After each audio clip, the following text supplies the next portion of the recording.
تختی نمبر 11 جزم سکون۔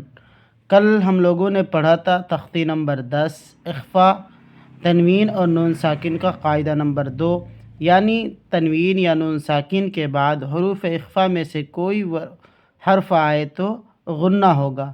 غنہ کہتے ہیں ناک میں ایک الف کے برابر آواز روکنے کو۔ اب ہے یہ تختی نمبر 11 جزم سکون۔ حروف قلقلہ 5 ہیں، قاف، طا، با، جیم، دال، جن کا مجموعہ قطب جدن ہے۔ جب ان پر جزم ہو تو ان کو پڑھتے وقت ان کے مخرج ٹکر کھا کر الگ ہو جاتے ہیں، ان کے علاوہ کسی جزم والے حروف پر قلقلہ نہ ہوگا۔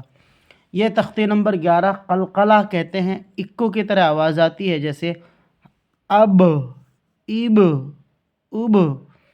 یہ 5 حرف پر اگر جزم سکون آ جائے، جو اوپر تھوڑا سا آدھے پیش کی طرح ہے، یہ آ جائے تو اس پر قلقلہ ہوگا، اور قلقلہ یہی دونوں آواز لاسٹ میں ٹکر کھا کر الگ ہو جانا، یعنی اکو کی طرح آواز آنا، اسی کو قلقلہ کہتے ہیں۔ جیسے حمزہ با زبر اب، حمزہ با زیر اب، حمزہ با پیش اب، جیم با زبر جب، جیم با زیر جب، جیم با پیش جب، بج، بج، بج، صد، صد، سد، قط، قط، قط، جق، جق، جق۔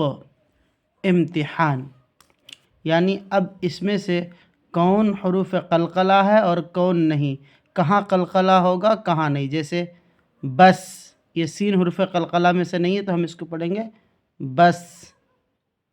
تا بھی نہیں ہے تو کت، عین بھی نہیں ہے تو جیع، لام بھی نہیں حروف قلقلہ میں سے، جل، غل، وح، م، اہ، نص، را۔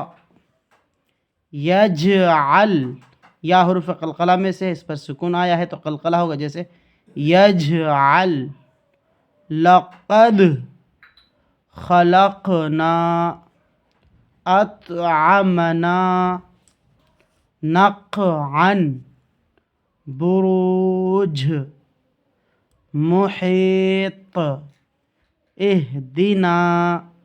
اس تختی میں یہی رول اور قاعدہ بیان کیا گیا ہے کہ اگر حروف قلقلہ قاف، طا، با، جیم، دال میں جزم اور سکون آ جائے تو قلقلہ ہوگا، یعنی اکو کی طرح آواز آئے گی، جیسے اب، اب،